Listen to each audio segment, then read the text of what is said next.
পীর ছিলেন, তিনি হলেন সুলতান আহমেদ নানুপুরি রহমতুল্লাহ আলাই। সুলতান আহমেদ নানুপুরি রহমতুল্লাহ আলাই তিনি ছিলেন আমার দাদা পীর। আনা সুলতানি, উনি আমার দাদা পীর সাহেব হুজুরের নাতি। তো আল্লাহ তাআলা আমাদের কবুল করেন সিলসিলাকে। আর ঢাকায় যারা আছেন তাদেরকে আমি বলবো, ডাক্তার মুশতাক আহমেদ অনেক এলমিওয়ালা মানুষ, তাসাউফের লাইনে অনেক এলমি যোগ্যতা সম্পন্ন মানুষ, ব্যক্তিত্ব।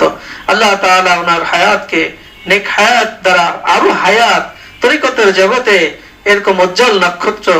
নাম দুটি আমি বললাম, এক হলো ডাক্তার মুশতাক আহমেদ, তেনার কাছে সহবত ইখতিয়ার করবেন। আর দুই, ওনার সহবত আমার এখনো ইখতিয়ার হয় নাই, আমি যাইনি ওনার কাছে, কিন্তু রুহানি তারাক্কির জন্য হরিনাফুলিয়া পীর সাহেব সুলতান আহমেদ নানুপুরি রহমতুল্লাহ আলাইহির খলিফা আব্দুল খালেক সাহেব, পীর সাহেব হরিনাফুলিয়া, ওনার সভাপতি যখন বসবেন, সাইদুল ইস্তিগফার সকালে পড়লে সন্ধ্যার আগে মারা গেলে সে জান্নাতে যাবে। সুবহানাল্লাহ। কে বলেছে? নবীজি বলেছেন, সাইদুল ইস্তিগফার পড়ে যে ব্যক্তি সকালে পড়ে সন্ধ্যার পূর্বে ইন্তেকাল করলে জান্নাতি মানুষ হয়ে যাবে। কেউ যদি মাগরিবে পড়ে, সন্ধ্যায় পড়ে, ফজর হওয়ার আগ পর্যন্ত যদি তার ইন্তেকাল হয়ে যায়, তাহলে ওই ব্যক্তিটা জান্নাতি হয়ে যাবে। সুবহানাল্লাহ, সুবহানাল্লাহ, সুবহানাল্লাহ, সুবহানাল্লাহ। এই জন্য আমল করতে হবে। আমলে আউলিয়া দেখিয়ালে হয় দেউলিয়া, আমলে হয় আউলিয়া দেখিয়ালে হয় দেউলিয়া। ও আমার মুসলমান ভাইরা, একবার আমল করে দেখেন, কি মজা, কি মজা। ইমানদাররা মজা বোঝে। নবীজি বলেন, সাইয়্যিদুল ইস্তিগফার পড়লে জান্নাতে যাবে। যেভাবে যদি সে কেউ সকাল বিকাল সব সময় সকাল সন্ধ্যা আমল করতে থাকে, তার জীবনে কোনো গুনাহই থাকবে না। সুবহানাল্লাহ। কেন সে জান্নাতে যাবে? কারণ সকালে পড়েছে, মাগরিবের আগে, সে ইন্তেকাল করার আগে সে যদি ইস্তিগফার করে যায়, কারণ ইন্তেকাল হওয়ার আগে তওবা শর্ত। নবীজি বলেছেন, যার শেষ তওবা হবে আর কালিমা হবে, তার স্থান হবে জান্নাত। এইজন্য অবশ্যই আমরা সাইয়্যিদুল ইস্তিগফার পড়ব সকাল সন্ধ্যা। সকালে করো ইস্তিগফার, সন্ধ্যায় করো ইস্তিগফার। কাটাও জীবন নবীর কথায়, কাটাও জীবন নবীর কথায়, হয়ে যাও তুমি জান্নাতি, হয়ে যাও তুমি জান্নাতি। সকালে পড়ো ইস্তিগফার, সন্ধ্যায় পড়ো ইস্তিগফার। এইভাবে কাটাও সারা জীবন নবীর কথার উপরে, তুমি হয়ে যাবে জান্নাতি রে, তুমি হয়ে যাবে জান্নাতি যে। আল্লাহু আকবার। আর तमन्ना दिल से रखसत हो गई, अब तो आजा, अब तो खलवत हो गई। সব সময় যারা জিকির করে আর সব সময় যারা জিকির করে না, তারা কখনোই এক হতে পারে না। এটা আমার কথা না, এটা বিশ্বনবী মুহাম্মদুর রাসূলুল্লাহ সাল্লাল্লাহু আলাইহি সাল্লাম বলেছেন। কি বলেছেন? প্রিয় নবী বলেছেন, মাসালুল্লাযী ইয়াযকুরু রাব্বাল্লাযী মাসালুল হাইয়্যি ওয়াল মাইয়িত। যে ব্যক্তি জিকির করে আর যে ব্যক্তি জিকির করে না, যে ব্যক্তি আল্লাহকে আল্লাহ আল্লাহ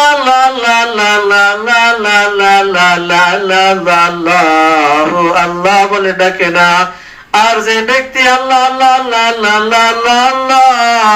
আল্লাহ বলে ডাকে, এই দুইজনের মধ্যে পার্থক্য কেমন? এই দুইজনের মধ্যে পার্থক্য হলো তেমন, যেমন যে মানুষটা মারা গেল আজকে, মৃত মানুষ, এই মৃত মানুষের দাম যেমন, আর একটা জীবন্ত মানুষ, এই জীবন্ত মানুষটা যেমন নড়াচড়া করে, এই জীবনটা মানুষ যেমন হাত নাড়ায়, পা নাড়ায়, চোখ নাড়ায়, অঙ্গ প্রত্যঙ্গ নাড়ায়, এই জীবন্ত মানুষ যেমন, আর মৃত মানুষটা যেমন হাত পা নাড়াইতে পারে না, চোখ নাড়াইতে পারে না, দিল নাড়াইতে পারে না, কাজ চোখ নাড়াইতে পারে না, হাত পা নাড়াইতে পারে না। এই মৃত মানুষটা হলো মৃত, কারণ সে মারা গেছে। এই মারা আর জীবিত, মৃত আর জীবিত, এই দুইয়ের মাঝে যেমন পার্থক্য, নবী বলেন এই দুইজনের মধ্যে যেমন পার্থক্য, ঠিক জিকির যারা করে আর জিকির যারা করে না তাদের মধ্যে পার্থক্য হইল তেমন। সুবহানাল্লাহ। এই জন্য আমরা সকাল সন্ধ্যায় জিকির করব, জিকির করব। আল্লাহ তাআলা নফসকে ডাক দিয়ে বলে, ওই আমার বান্দা, তুই জিকির করতে করতে, তোর জিকির করতে করতে জিহ্বাকে তরতাজা কর। তোর জিহ্বা দিলাম আমাকে আল্লাহ বলার জন্য।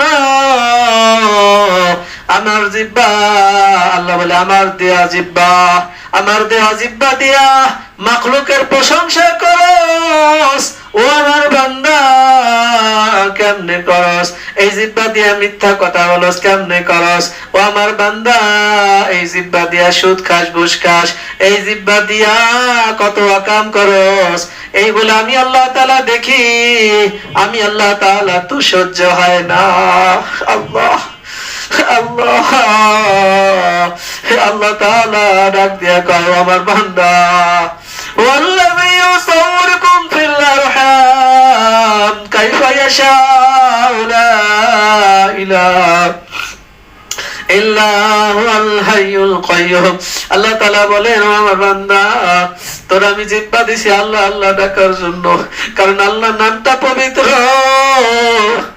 আল্লাহ আল্লাহ আল্লাহ আল্লাহ আল্লাহ আল্লাহ জিহ্বা দিছে পবিত্র রাখার জন্য। মায়ের পেটে যখন আমরা ছিলাম, আল্লাহ তাআলা মায়ের সাথে আর সন্তানের সাথে নাভির সম্পর্ক করে দিয়েছিল। আল্লাহ বলে, রক্ত নাপাক, এই নাপাক খাবার আমি আমার যে জিহ্বা দিয়ে আল্লাহ আল্লাহ বলবে, এই জবানকে আমি কিভাবে নাপাক করে দেই? এই জন্য আল্লাহ মায়ের পেটের মধ্যে থেকে বান্দাকে পাক পবিত্র রেখেছে। সেই জিহ্বা আল্লাহ মাফ করে দাও, আস্তাগফিরুল্লাহ, আল্লাহ মাফ করে দাও, তোমার কাছে মাফ চাই আল্লাহ। আল্লাহ এই জবান দিয়ে মিথ্যা কথা বলবো না, হায় জবান দিয়ে জিহ্বা দিয়ে খারাপ কাজ করবো না। আল্লাহ আল্লাহ মাফ করে দাও, মাফ করে দাও আল্লাহ। সম্মানিত সম্মানিত মুসলমান ভাই বোনেরা, জিকির করতে হবে, জিকির করতে হবে। আপনি মাকে যদি মা বলে ডাক না দেন, মার আত্মা শান্তি পায় না। আল্লাহ তাআলা বলে, ও আমার বান্দা, তুই আমাকে আল্লাহ বলবি। এই জন্য তোর নবীর সাথে তোর মায়ের নবীর সম্পর্ক করে দিলাম আমি মাওলা। আজকে তুই দুনিয়ায় বড় হয়ে, তোমার পেটের থেকে বড় হওয়ার পরে তুই কেন তোর জিহ্বাকে নাপাক করলি রে বান্দা? এই কথা কিয়ামতের মাঠে যদি জিজ্ঞাসা করে, ভাই আমি জুবায়ের তো দ্বারা খেয়ে যাব, আমি জুবায়ের তো দ্বারা খেয়ে যাব। এজন্য ভাই জিহ্বাকে তরতাজা রাখতে হবে। আল্লাহ তাআলা জিকির দ্বারা, ইস্তিগফার দ্বারা যে ব্যক্তি ৭০,০০০ বার বলে লা ইলাহা ইল্লাল্লাহ, লা ইলাহা ইল্লাল্লাহ মুহাম্মাদুর রাসূলুল্লাহ। মুস্তাকুন নবী সাহেব বলেন, উলামায়ে কেরাম বলেন, যদি এইভাবে কেউ আমল করতে থাকে, আল্লাহ তাআলা হয়তো বা তাকে কবর আযাব দিবেন না। কে আমল করবে, কে আমল করবে, কে আমল করবে, কে বলবে লা ইলাহা ইল্লাল্লাহ মুহাম্মাদুর রাসূলুল্লাহ। अल्लाह अल्लाह क्या मुबारक नाम है, अल्लाह अल्लाह क्या मुबारक नाम है, अल्लाह अल्लाह मोमिनों का काम है। शराब मोहब्बत पिला दे खुदाया, तू अपनी मोहब्बत पिला दे खुदाया, तू अपनी तजल्ली दिखा दे खुदा। আল্লাহ তোমাকে চাই, আল্লাহ তোমাকে চাই। আল্লাহ কোটি কোটি টাকার মালিক হয়ে কি করবো যদি তোমাকে না পাই? নাই, আমি বরবাদ হয়ে যাব। আল্লাহ আমার অনেক বাড়ির দরকার নাই, আল্লাহ আমার অনেক বাড়ির দরকার নাই, আল্লাহ আমি শুধু তোমাকে চাই। আল্লাহ আমি অনেক জায়গা জমির মালিক হতে চাই না, আল্লাহ আমি শুধু তোমাকে চাই। কে বলবে এই কথা? এই কথা কে বলবে? এই কথা কে বলবে? যে ব্যক্তি আল্লাহ তাআলাকে পাইতে চায়, আল্লাহ বলে ও আমার বান্দা যে আমাকে পাইতে চায় আমি আল্লাহ তাআলা তার সাথে ধরা দেই। সুবহানাল্লাহ। बता दे हमको तेरी राह किधर है, तेरी राह पार चला हमको खुदाया। আল্লাহ আল্লাহ আল্লাহ আল্লাহ আমাদের জাকিরিন শাকিরিন বান্দা হিসেবে কবুল করো আল্লাহ। রূহের মধ্যে নফসের মধ্যে এই তিন জিনিস হলো এক, কলব, রূহ আর নফস। এই তিন জিনিস আল্লাহ রাসূল বলে শরীরের মধ্যে একটা গোশতের টুকরা আছে যেটার নাম হলো কলব। আলা ইন্না ফিল জাসাদিল মুদগা, সলুহাত অনেক বড় একটা হাদিস, ছোট একটা হাদিস, হাদিসের ব্যাখ্যায় আমি যাব না। এই হাদিসের মধ্যে নবীজি বলেন গোশতের টুকরা আছে, ওই গোশতের টুকরা ভালো হয়ে গেলে সারা শরীর ভালো হয়ে যায়, ওই গোশতের টুকরাটি খারাপ হয়ে গেলে সমস্ত শরীরটাই খারাপ হয়ে যায়। ওই শরীরটাকে মাঝখানে, ওই নফসকে, কলবটাকে মাঝখানে রাখেন। কলব হলো গোলাম হয়ে যায়, দাসত্ব গ্রহণ করে, কখনো নফসের দাসত্ব গ্রহণ করে। নফসের দাসত্ব যখন গ্রহণ করে তখন হয় সে জাহান্নামী, আর যখন সে রূহের দাসত্ব করে, রূহের গোলামি করে, তখন হয়ে যায় সে জান্নাতি। আমরা কোথায় যেতে চাই? আমরা তো জান্নাতে যেতে চাই। আল্লাহ আল্লাহ আল্লাহ আল্লাহ আমাদেরকে জান্নাত দান করো আল্লাহ, আমাদেরকে তোমার ক্ষমা ভিক্ষা দাও আল্লাহ, মৃত্যুর আগে ক্ষমা ভিক্ষা দাও। না জানি কখন রাসূল আলাইহিস সালাম এসে দাঁড়া যায়, আল্লাহ তার আগে তুমি আমাদেরকে ইস্তেগফার করার তৌফিক দাও, তোমার খাঁটি গোলাম বানায় দাও, খাঁটি দাস বানায় দাও আল্লাহ। একটা মাইয়া মানুষকে যখন দেখে, রাস্তায় দেখে, নফস বলে ও কলব তাকা না একবার। কাকে বলে? কলবকে বলে ও কলব তাকা না একবার। রূহ বলে তাকাস না রে জুবায়ের, ও জুবায়ের তাকাস না। কলব যখন বলে, কলব শুনে দুইজনের কথা, দেখে কার কথার মধ্যে শক্তি আছে। নফসের কথার মধ্যে শক্তি পাইলে নফসের কথা শোনে, রূহের কথার মধ্যে শক্তি পাইলে রূহের কথা শোনে। আমাদের রূহটাকে আমরা মেরে ফেলেছি আল্লাহ তাআলার জিকির না করে, আমরা আমাদের রূহটাকে মেরে ফেলেছি। রূহটা অন্ধকারে চাপা পড়ে আছে ভাই, রূহটা অন্ধকারে চাপা পড়ে আছে। রূহটা শত কান্দে আর কয় আল্লাহ আমায় তুমি মাফ করে দাও। কলব শুনতে পায় না রূহের কথা, কলব শুনতে পায় না রূহের কথা, কারণ রূহের তো অনেক বছর না খাওয়া রাখা হয়েছে, রূহের খাবার তো দেয়া হয় না। ও আল্লাহ আমাদের রূহের খোরাক দান করো তুমি আল্লাহ। বাংলাদেশ না সারা বিশ্বের মুসলমানদেরকে রূহানি শক্তি দিয়ে দাও আল্লাহ। নফসের শক্তি কমায় দাও, বাড়ায় দিলে ধ্বংস হয়ে যাব। তোমার পয়গম্বর মুহাম্মদ রাসূলুল্লাহ বলছে আল্লাহ তোমার কুদরতের আঙ্গুলের মধ্যে সমস্ত মানুষের অন্তর, আল্লাহ আমাদের অন্তরকে হেদায়েতের নূর দিয়ে পরিপূর্ণ করে দাও। রব্বানা লা তুযিগ কুলুবানা বা'দা ইয হাদাইতানা ওয়া হাব লানা মিন লাদুনকা রাহমা ইন্নাকা আনতাল ওয়াহ্হাব। আল্লাহু আকবার।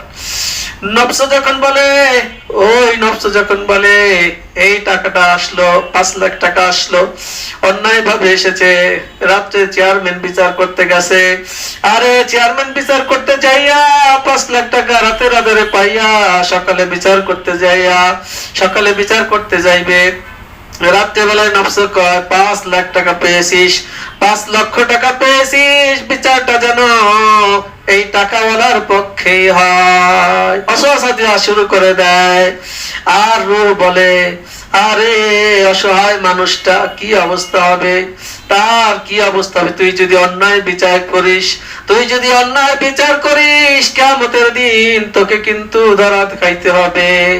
আর রূহের এই কথাটা কলবের কাছে কানে যায় না, কারণ কলবের কান তো মরা, কলবের চোখ তো মরা হয়ে গেছে রূহের ব্যাপারে, রূহের ব্যাপারে কলবের চোখটা মারা হয়ে গেছে, নফসের ব্যাপারে কলবের চোখটা সবল আছে, কারণ এই কলবটা দখল করছে নফস, আর নফসকে নেতৃত্ব দেয় হলো শয়তান, নফসকে নেতৃত্ব দেয় শয়তান। নফস আর শয়তান এই দুয়ে মিলে আমার এই 3.5 হাত বডিকে জাহান্নামের মধ্যে নিক্ষেপ করবে। মাওলা ডাক দিয়া কয়, ও আমার বান্দা, চারদিক থেকে যখন তোকে ধরবে, আমার রহমত আসমান থেকে জমিন থেকে আসবে, ও বান্দা কুদরতি পায় সিজদা দে, কুদরতি পায় সিজদা দে। 5 ওয়াক্ত যদি সিজদা দিতে পারিস, আমি মাওলা কথা দিলাম আসমান থেকে আমার রহমতে চাপ দেবে, জমিনের নিচ থেকে আমার রহমতে চাপ দিয়া তোকে পাক পবিত্র করে দিবে। আল্লাহু আকবার।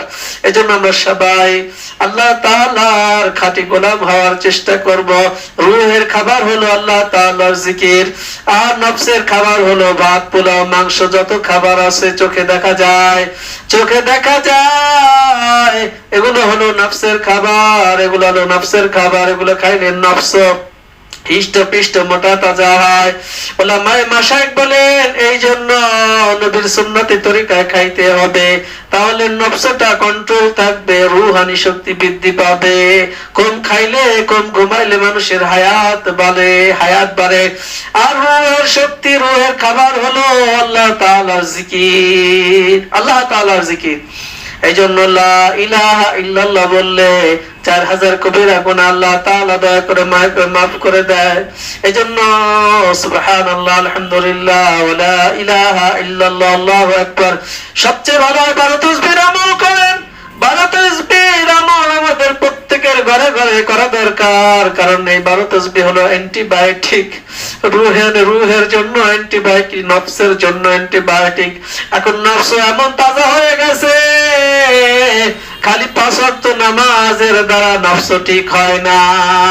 5 ওয়াক্ত নামাজ পড়ে ঘুষ খায়, সুদ খায়, হারাম খায়, জুলুম করে খায়, অন্যায় অত্যাচার করে খায়, কিন্তু 5 ওয়াক্ত নামাজ পড়ে, তার মানে তার অ্যান্টিবায়োটিক ডোজ দিতে হবে। তার অ্যান্টিবায়োটিক ডোজের নাম হলো 12 তাসবিহ।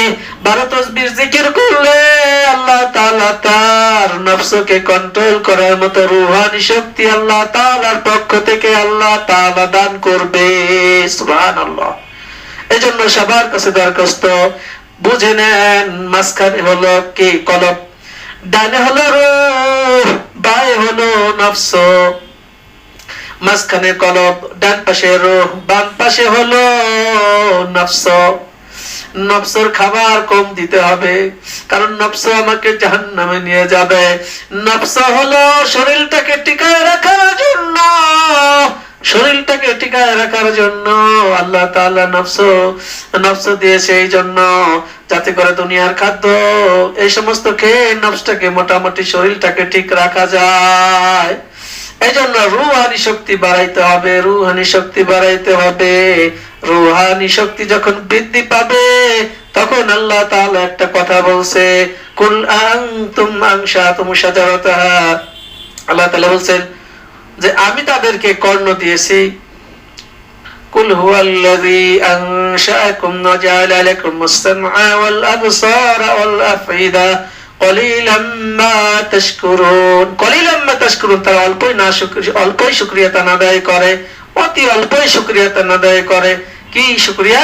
তাদেরকে অন্তর দিয়েছি, আফইদা, অন্তর দিয়েছি, চিন্তা করে না। তাদের আমি কি কর্ণ দিয়েছি, তাদের কর্ণ দিয়ে তারা ভালো কথা চিন্তা করে না।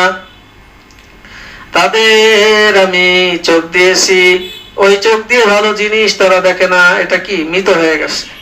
এই জন্য রুহানি শক্তি বৃদ্ধি করতে হলে আল্লাহ তাআলার জিকির করতে হবে। আল্লাহ তাআলা বলে, ও আমার বান্দা, তুই দাঁড়ায় জিকির কর, বসে জিকির কর, শুয়ে শুয়ে আমি আল্লাহ তাআলার জিকির কর। যেই পরিমাণ গুনাহ আমাদের সমাজে হয় সেই পরিমাণ জিকির আমরা করি না। এই জন্য নফসটা অনেক জিন্দা হয়ে গেছে, জীবন্ত হয়ে গেছে, রূহটা মরে গিয়েছে।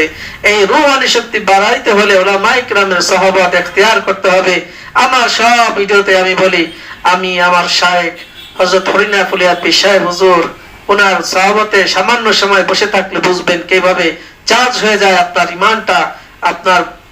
ইমানটা কেমনে বৃদ্ধি পায়। এটা সহবতে বসলেই বুঝতে পারবেন। আর এদিকে ঢাকায় যারা আছেন তাদেরকে বলবো, যাদের বরিশাল যাওয়া কষ্ট হয়ে যাবে, বরিশাল সিটি কর্পোরেশনের মধ্যেই হরিনাফুলিয়া মাদ্রাসা, সেখান থেকে আমি দাওরা ফারেক হয়েছি। আর আমার পীর সাহেব হুজুরের যে পীর ছিলেন তিনি হলেন সুলতান আহমেদ নানুপুরি রহমতুল্লাহ আলাই। সুলতান আহমেদ নানুপুরি রহমতুল্লাহ আলাই তিনি ছিলেন আমার দাদা পীর। আনা সুলতানি, উনি আমার দাদা পীর সাহেব হুজুরের নাতি। তো আল্লাহ তাআলা আমাদের কবুল করেন সিলসিলাকে। আর ঢাকায় যারা আছেন তাদেরকে আমি বলবো, ডাক্তার মুশতাক আহমেদ অনেক ইলমিওয়ালা মানুষ, তাসাউফের লাইনে অনেক ইলমি যোগ্যতা সম্পন্ন মানুষ, ব্যক্তিত্ব। আল্লাহ তাআলা ওনার হায়াতকে নেক হায়াত দ্বারা আরো হায়াত, তরিকতের জগতে এরকম উজ্জ্বল নক্ষত্র নাম দুটি আমি বললাম, এক হলো ডাক্তার মুশতাক আহমেদ, তেনার কাছে সহবত ইখতিয়ার করবেন। আর দুই, ওনার সহবত আমার এখনো ইখতিয়ার হয় নাই, আমি যাইনি ওনার কাছে, কিন্তু রুহানি তারাক্কির জন্য হরিনাফুলিয়া পীর সাহেব সুলতান আহমেদ নানুপুরি রহমতুল্লাহ আলাইহির খলিফা আব্দুল খালেক সাহেব পীর সাহেব হরিনাফুলিয়া, ওনার সভাপতি যখন বসবেন দেখবেন কি যেমন ব্যাটারির মধ্যে চার্জ, মোবাইলের মধ্যে চার্জ হয়ে যায়, 1% করতে করতে বাড়তে থাকে, এটা বোঝা যায়। ঠিক আপনি বসলেই, তাদের কাছে গেলে বসলেই বুঝতে পারবেন কিভাবে ইমানটা চার্জ হয়। সুবহানাল্লাহ। এই জন্য একটা প্রবাদ, একটা আছে, শের আছে যে উলামায়ে হযরতের কাছে, হক্কানি রব্বানি উলামায়ে কিরামের কাছে কিছুক্ষণ বসা বেরিয়া 1 বছর নফল ইবাদতের সওয়াব। সুবহানাল্লাহ। এক সময় সামান্য একটু সময় বসে থাকলে বেরিয়া 1 বছর নফল।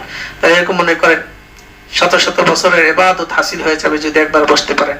আল্লাহ তাআলা আমাদেরকে হক্কানি রব্বানি উলামায়ে মাশায়েখ যারা রয়েছেন, ডাক্তারের মধ্যে যেরকম অনেক সিস্টেম, অনেক রোগী আছে, হাতের ডাক্তার, নাকের ডাক্তার, কানের ডাক্তার, গলার ডাক্তার, হার্টের ডাক্তার, হ্যাঁ, এরকম উলামাদের মধ্যেও আছে মুফতি, হ্যাঁ, মুহাদ্দিস, যিনি হাদিস পড়া, এরকম উলামায়ে মাশায়েখ, এরা হলো আত্মিক রোগের চিকিৎসা দেয়।